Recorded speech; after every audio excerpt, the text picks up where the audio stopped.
अस्सलामुअलैकुम everyone, welcome to my channel. I hope आप सब ठीक होंगे। हम लोग भी अल्हम्दुलिल्लाह ठीक हैं। और सबसे पहले आज के ब्लॉग में मैं आपके साथ शेयर करूंगी अपनी बहुत प्यारी एक व्यूअर हैं। उन्होंने मुझे मेरी रेसिपी ट्राई की थी और मेरे साथ इंस्टाग्राम पे उन्होंने ये वीडियो शेयर की थी, तो मैंने सोचा आपके साथ भी शेयर करती हूँ। बड़ा अच्छा लगता है जब आपकी बताई हुई कोई चीज़, कोई रेसिपी, कोई डिज़ाइनिंग या कुछ भी कोई दूसरा पर्सन ट्राई करे और उसको भी अच्छा लगे। उन्होंने कहा कि मेरे बच्चे बहुत ज़्यादा खुश हो गए और मेरे पास ये मेकर था पहले से शायद, और लेकिन मैंने कभी ये रेसिपी ट्राई नहीं की, तो मुझे बहुत अच्छा लगा, बड़ी खुशी हुई। मैंने सोचा आपके साथ भी शेयर करती हूँ। खैर, आज का जो व्लॉग है मैं स्टार्ट कर रही हूँ लंच से। ये मैंने बनाई थी चटनी आज के लिए, टमाटर, पुदीना, धनिया, हरी मिर्च की, साथ रोटियाँ बन रही हैं, लंच की तैयारी हो रही है। आज मैंने बनाए थे करेले गोश्त। करेले गोश्त मेरे इतने कोई फेवरेट हैं और मेरा बड़े ही दिनों से दिल था कि मैं करेले गोश्त खाऊं, लेकिन जब भी मैं सोचती थी करेले गोश्त बनाऊं, उस दिन मटन की छुट्टी होती थी इस वजह से फिर मैं बना ही नहीं पा रही थी। 2 वीक्स तो ऐसे ही रहा। खैर, फिर फाइनली अभी आज फ्राइडे था तो हस्बैंड ने कहा कि चलें आज तो मिल ही जाएगा मटन। खैर, फिर वो मटन लेके आए, बड़ा फ्रेश था और मैंने करेले बनाए और बहुत ही मज़े के बने। इंशाल्लाह ताला कभी डिटेल में इसकी भी रेसिपी आपके साथ शेयर करूँगी। बड़ा सिंपल वे है लेकिन बहुत अच्छे बनते हैं और कड़वे भी नहीं बनते। साथ यहाँ पर हुसैन भाई जो हैं वो रोटियाँ बना रहे हैं, और रोटियाँ यही बनाते हैं रात की भी दिन की भी, क्योंकि मुझे रोटियाँ बनाना, आटा गूँधना बहुत मुश्किल लगता है।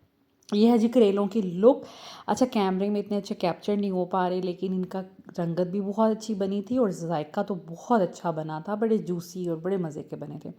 खैर, रात वाला जो मैंने पुलाव था वो भी पड़ा हुआ था, शामी कबाब भी बचे पड़े थे, तो मैंने फिर वो भी गर्म कर दिए थे कि जिसने ये भी खाना होगा तो खा लेंगे, स्पेशली बच्चे, क्योंकि करेले तो खाने वाले नहीं हैं बच्चे, और ये मीठा भी बच गया था तो मैंने वो सारी चीज़ें रख दी कि चले लंच में सब खा लेंगे। तो रात में तो आपको पता है फिर कम खाया जाता है, रात में फिर सब ने चावल वगैरह खा लिए थे, लेकिन मीठा बहुत कम, थोड़ा थोड़ा बस टेस्ट किया था।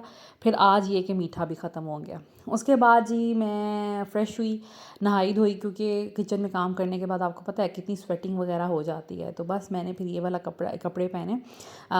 ये मैंने भी जो रिसेंटली आपके साथ शेयर भी किए थे, कसम से इसमें इतना सुकून आता है, और इस तरह मेहमान भी आए ना, प्रेजेंटेबल भी लगते हैं। दूसरा ये कि फिर सुकून बहुत आता है। खैर, फिर हम लोग निकल गए थे पार्क में लेके बच्चों को।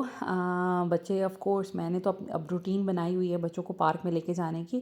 तो फिर ये मेरे देवर देवरानी भी आए थे, उनकी भी बेटी थी, तो फिर बच्चे तो आपको पता है फिर इस तरह की जगहों पे हर बच्चा ही खुश होता है, तो हम लोग निकल पड़े थे। शाम में आज मैंने सब बच्चों को शावर भी दिलवाया था, तो फ्रेश भी हुए थे बच्चे, तो हम लोग पार्क के लिए निकल गए थे। और बच्चे जो हैं यहाँ पर खूब खेलेंगे, कूदेंगे और इन्जॉय करेंगे। आज की वीडियो में मैं आपके साथ शेयर करूंगी चंद ऐसी बातें जो मैंने अपनी लाइफ में जो चेंजेस किए हैं। अभी कुछ दिन पहले मैं आपके साथ शेयर कर रही थी, लेकिन मैंने तफसील आपको नहीं बताई थी। तफसील ये ही थी, थोड़ा बैकग्राउंड बता दूं नए देखने वालों को, कि जो लोग तो मुझे 2 साल से आलमोस्ट जानते हैं, 2-2.5 सालों से, उनको पता है कि घर के तमाम काम आलमोस्ट मैं ख़ुद करती हूँ। हाउस हेल्प होने के बावजूद ये कि क्लीनिंग का काम जो है वो हाउस हेल्प करते हैं, बाकी मेरी कोशिश ये होती है किचन का काम मैं कर रही होती हूँ, कोई डीप क्लीनिंग करनी हो तो फिर मैं साथ लगती हूँ या अकेले भी कर लेती हूँ। फ्लोर समझ लें अगर मुझे धोना है तो वो फिर मैं साथ लगती हूँ, और मुझे ऐसा लगता है कि ये इनह्यूमन है कि किसी एक बंदे पे इतनी बर्डन डाल देना। हालांकि देखा जाए तो बहुत से लोग अपने सारे काम हाउस हेल्प से करवाते हैं, इसमें कोई बुरी बात भी नहीं है, बिकॉज़ उनका एक ये रिस्पॉन्सिबिलिटी होती है और वो इसमें बुरा महसूस नहीं करते। इसके अलावा हम उनको जब अच्छा पे कर रहे होते हैं तो फिर उसमें भी कोई मज़ायका नहीं है। जैसे कि मैं अगर आपको डिस्क्लोज़ करूं कि हुसैन भाई को हम कितना पे कर रहे हैं, तो 30,000 या उससे भी थोड़े 1-2 हज़ार ज़्यादा हैं शायद, हम उनको मंथली पे करते हैं, जो कि बहुत बड़ी अमाउंट है। देखा जाए तो यूजुअली देखा जाए तो लोग इतना हाउस हेल्प को पे नहीं करते, ठीक है। लेकिन इनको हमने ऑफ कोर्स हायर किया था ऑफ़िस के लिए, लेकिन ऑफ़िस क्योंकि मेरे हस्बैंड बहुत कम जाते हैं, हमारे पास घर में कोई हाउस हेल्प नहीं थी, तो फिर उन्होंने सोचा चले ये house as a house help हम इनको रख लेते हैं। इनको भी काम की ज़रूरत थी, तो इन्होंने कहा कि ठीक है, मैं कंफर्टेबल हूँ, चाहे ऑफ़िस का काम करवाना है चाहे घर का काम करवाना है, मुझे कोई इशू नहीं है। उसके बाद अब ये था कि मेरी क्योंकि शुरू से आदत है, क्योंकि मैं बहुत छोटी थी जब से मैं घर के काम कर रही हूँ। मुझे कभी मेरी मदर ने इंसिस्ट नहीं किया था, लेकिन मेरी खुद की ही एक इंटरेस्ट होता है ना हर बच्चे का। मेरा इंटरेस्ट हमेशा से पढ़ाई की तरफ कम था, लेकिन घर के कामों की तरफ ज़्यादा था, और इसके अलावा कुछ ना कुछ नया सीखने में। जैसे मैं जब 8th क्लास में थी मैंने कढ़ाई सीख ली। मैं 9th में छुट्टियाँ जब होती हैं, वेकेशंस, मैंने उसमें स्टिचिंग सीख ली। और उसके बाद मैंने इवन अड्डे का काम जो होता है, जो नक्शी दबकी और मोतियों का काम होता है, मैंने वो भी सीखा। अपनी सिस्टर की शादी पे मैंने उसको 2 ड्रेसेस भी बना के दिए नक्शी दबकी के काम के। तो मतलब मुझे होता था कि मुझे लाइफ में हर स्किल आनी चाहिए जो कि एक लड़की को के पास होनी चाहिए। तो इस तरह घर के कामों में तो मैं अच्छी थी। कुकिंग में मेरा ख्याल है 5th क्लास में जब थी मैं तब से कुकिंग कर रही हूँ। तो बेसिक घर के चोर्स और चीज़ें मुझे आती थी। इसके अलावा भी मेरी ये कोशिश होती थी मैं कुछ ना कुछ सीखूं। तो शुरू से काम करने की आदत थी। अब काम करने की आदत में ये होता है कि इंसान फिर जो इस तरह का इंसान होता है ना, वो फिर उसको किसी और के हाथ से सेटिस्फेक्शन नहीं मिलती। मेरी दादी माँ भी इस तरह थी, उन्होंने कभी मेड नहीं रखी। जब वो उनकी डेथ हुई तो बस 3 महीने वो बेड पे थी, अदरवाइज़ वो पूरी लाइफ मैंने उनको देखा है, उन्होंने अपने और दादा अबू के काम खुद किए। कोई मेड नहीं रखी, किसी बहू पे कोई काम नहीं डाला। इसके अलावा मेरी अम्मी ने आज तक कोई मेड नहीं रखी। वो अपने ए टू ज़ी सारे काम वो ख़ुद करती हैं। उनके पास कोई हाउस हेल्प नहीं, इवन कपड़े धोने के लिए भी नहीं, वो ख़ुद धोती हैं। मैंने हाउस हेल्प रखी होती है क्योंकि मेरे जो हस्बैंड हैं उनकी डिमांड कुछ और है। वो ये कहते हैं कि घर के काम करने की बजाय आप बच्चों को ज़्यादा अटेंशन दें, बच्चों की ग्रोथ डेवलपमेंट पे ज़्यादा तवज्जो दें। घर के काम इतने ज़रूरी नहीं हैं जितना बच्चों का अच्छा ब्रॉटअप है। तो उनकी रिक्वायरमेंट के हिसाब से फिर मैं देखें अब यही है कि मैं अपने बच्चों को ख़ुद पढ़ाती हूँ। कुरान भी आलमोस्ट मैं ही पढ़ा रही होती हूँ। इसके अलावा फिर उनको पार्क्स में लेके आना जाना, फिर उनकी सारी ज़िम्मेदारी, उनका खाना, उनके सप्लीमेंट, सब कुछ मेरे ऊपर था। सो उस इन सब चीज़ों में ना मैं एग्जॉस्ट हो जाती थी। फिर वीडियोस बनाना, घर के काम करना, इन सब चीज़ों में मैंने अपने आप को इतना बर्डनाइज़ कर लिया था कि मैं एग्जॉस्ट हो जाती थी। और समटाइम्स मैं चिड़चिड़ी रहती थी।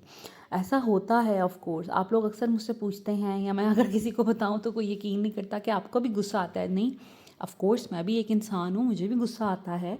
और जैसे मैं अगर गुस्सा आ जाता है समटाइम्स, मैं बच्चों को डांट भी देती हूँ, और कभी हस्बैंड से भी लड़ाई हो जाती है। ऐसा बिल्कुल भी नहीं है कि मैं कोई फरिश्ता सिर्फ इंसान हूँ और मैं हमेशा हंसती रहती हूँ, ऐसा नहीं है।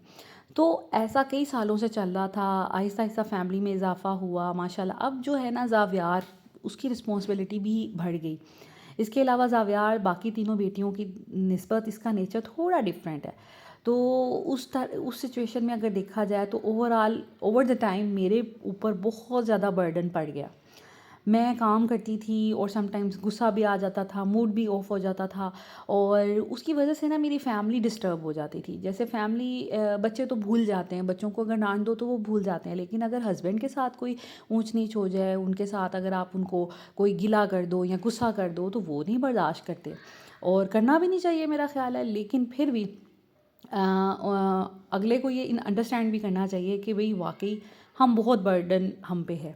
तो उस सिचुएशन में फिर मैंने अपने हस्बैंड से बात की। मैं काफ़ी दिनों से स्ट्रेस्ड थी, डिप्रेस्ड थी। तो मैंने फिर इनसे बात की, बल्कि इन्होंने मुझे कहा कि नहीं आप अच्छा फ़ील नहीं कर रही, आपका मूड नहीं अच्छा, क्या बात है। तो फिर मैंने इनसे सारी बातें डिस्कस की कि इस तरह यहाँ यहाँ मुझे प्रॉब्लम है। फिर हम लोगों ने बहुत अच्छे तरीके से इस चीज़ को सॉर्ट आउट किया। और मैंने इन दिनों में, जिन दिनों में मैं एंजाइटी मुझे हो रही थी या मैं डिप्रेस थी, उन दिनों में मैंने सोचा कि मेरे लिए प्रायोरिटी मेरे बच्चे हैं, मेरी फैमिली है। उसके अलावा बाकी चीज़ें बिल्कुल भी मेरी प्रायोरिटी नहीं हैं। उनमें से कोई भी चीज़ मैं निगलेक्ट कर दूँ तो कोई क़यामत नहीं आ जाएगी। जैसे कि घर के काम करना, अगर मेरी फैमिली को वो चाहिए ही नहीं, मेरे हस्बैंड को वो चाहिए ही नहीं, तो मुझे क्या ज़रूरत है फिर मुझे इतना ज़्यादा खुद पे हर चीज़ सवार करना और परफेक्शन में जाने के लिए। परफेक्शन में जो इंसान जाता है ना वो कभी भी खुश नहीं रहता। जो इंसान को हो कि भाई हर वक्त घर सिमटा हो, नीट एंड क्लीन हो, वो हर वक्त किसी ना अपने अंदर लड़ रहा होता है चीज़ से। तौलिया यहाँ क्यों पड़ा है, जूते यहाँ क्यों पड़े हैं, चीज़ें क्यों बिखरी हुई हैं, तो इस तरह करके वो बहुत ज़्यादा परेशान रहता है। तो उस सिचुएशन में फिर आपको जो है वो थोड़ा सा अपने आप को जिसे कहते हैं मॉडिफाई करना पड़ता है। जैसे एक दफ़ा मैंने सर पे काम बहुत घर के सवार किए हुए थे, ज़ावियार या ईज़ा शायद पैदा होने वाले थे। मैं प्रेगनेंसी में घर की काम कर रही हूँ, सफाइयाँ कर रही हूँ, मेड इसलिए नहीं रख रही क्योंकि मुझे मेड का काम पसंद नहीं आता था।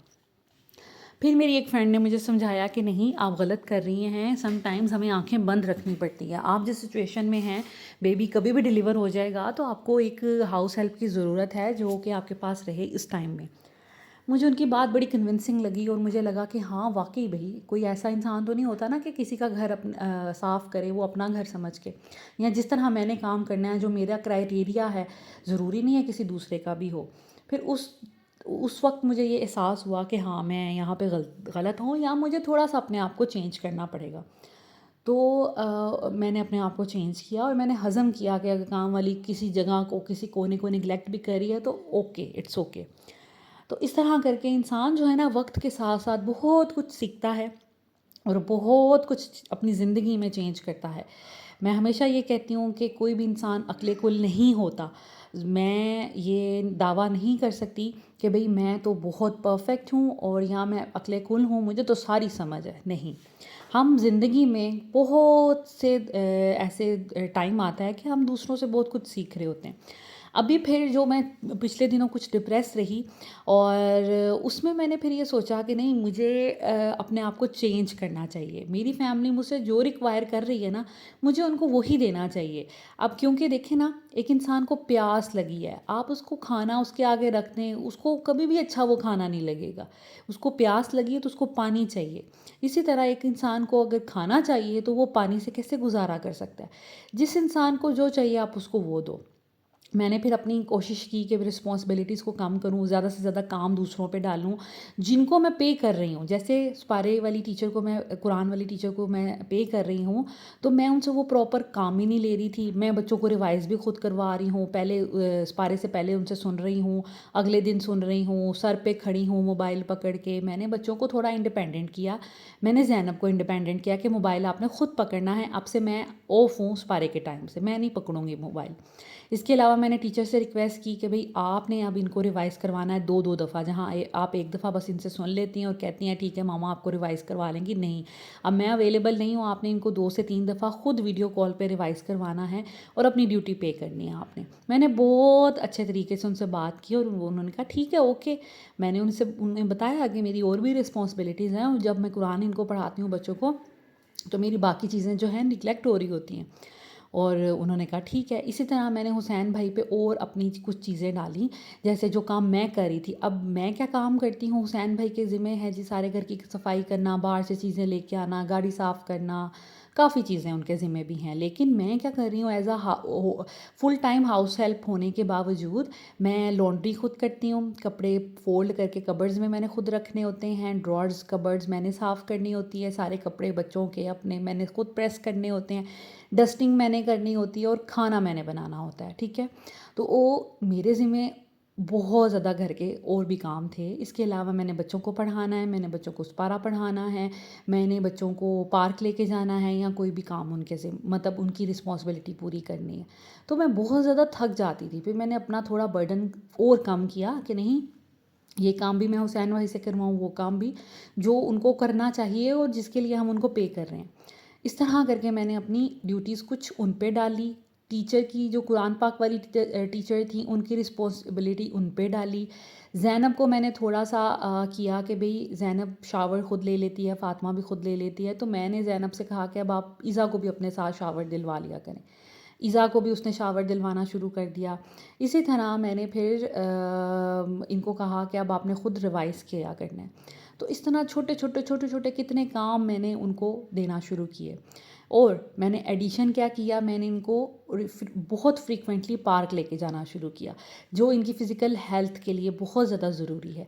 हम अब वीक में 3 दफ़ा पार्क जाते हैं, पहले हम महीने में 1 दफ़ा या 2 दफ़ा जाते थे। या वीकेंड्स पे जाते थे।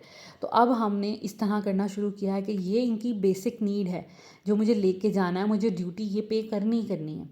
तो मैंने एडिशन कामों में अपने ये किया। इसके अलावा जहाँ मैं इनको ख़ुद खाना खिलाती थी ज़ैनब फ़ातिमा को, इस लालच में कि ये पेट भर के खा लें, ये अच्छे से खा लें, अब मैं इनको एक टारगेट दे देती हूँ, प्लेट में रख देती हूँ, ये आपका खाना है और आपने इस तरह इसको पूरा करना है, फिनिश करना है। तो इस तरह करके मैंने अब सोचा कि मैंने इनको अपने हाथ से नवाले नहीं खिलाने, अब मैंने इनको ट्रेन करना है कि ख़ुद भी ये अपने काम ख़ुद कर सकें, थोड़ी सी रिस्पॉन्सिबल हों और थोड़ी सी इंडिपेंडेंट हों।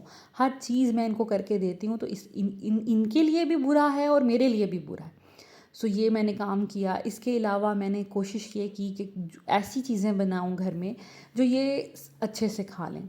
हमारे घर में रूटीन है कि मैं घर में हमेशा वो चीज़ बनाती हूँ, जैसे एक अगर मैंने कोई सब्ज़ी बनाई है जो बच्चों ने नहीं खानी, मैं इंसिस्ट नहीं करती, मैं एक्स्ट्रा से इनके लिए कुछ और बना लेती हूँ, अभी भी ऐसे करती हूँ। लेकिन मैंने जो एक्स्ट्रा फूड था, फ्रोज़न फूड था, उसको कम किया और मैंने इनको घर की चीज़ों पे लेके आई। तो इस तरह करके मैंने काफ़ी लाइफ़स्टाइल अपना चेंज किया और इसकी वजह से अब मैं एग्जॉस्ट नहीं होती और मेरा मूड नहीं ख़राब होता और मैं अल्हम्दुलिल्लाह अब मैं कम बर्डन फ़ील करती हूँ। खैर, इस तरह मैंने सोचा कि आपके साथ मैं शेयर करूँ। उस दिन मैंने एक्सप्लेन नहीं किया था आपको।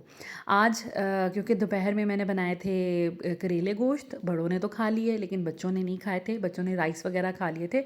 अभी मुझे बनाने थे बर्गर्स। ये मैंने चिकन रखा हुआ था, तो इसमें मैंने सबसे पहले चॉपर में मैंने प्याज, लहसुन, अदरक, हरी मिर्चें चॉप की।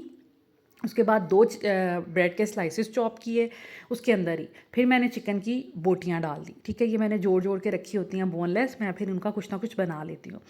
वो डाली, उसके बाद नमक, काली मिर्च और दरा मिर्च डाल के एक अंडा डाला और मैंने ये पैटी बना ली। घर में ये पैटी बहुत अच्छी बनती है, प्योर, साफ़ सुथरी और मज़ेदार। मुझे बाहर की कोई भी किसी भी ब्रांड की पैटी नहीं बर्गर की पसंद।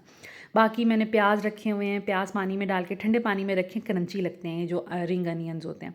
उसके बाद मैंने टोमेटोज़ काट के रखे हैं, सॉसेज हैं, बंस मंगवाए हुए हैं, जलाल सन से लेके आए थे, इनके बड़े मज़े के थे बंस। तो अब मैं बर्गर्स बना के पहले बच्चों को दूँगी, क्योंकि बच्चों के बर्गर में मैं वेजिटेबल नहीं डालूँगी, चीज़ डालूँगी, पैटी डालूँगी, मेयोनीज़ डालूँगी। अपने बर्गर में मैं मस्टर्ड सॉस और दूसरी सॉस जो बारबेक्यू सॉस होती है वो भी डालूँगी। यकीन करें ये बर्गर बहुत अच्छे बनते हैं। मैं पहले भी इनकी रेसिपी डिटेल में शेयर कर चुकी हूँ, आप चाहें तो मेरे चैनल पे देख सकते हैं। तो रात के खाने में फिर मैंने सबको बर्गर्स बना के दिए, सबको बहुत अच्छे लगे और ये बनते भी बहुत अच्छे हैं। और ये मैंने नेबर्स को भी भिजवाए थे, उनको भी बहुत अच्छे लगे। So this is it. I hope आज की वीडियो आपको अच्छी लगी होगी। Thank you so much for watching.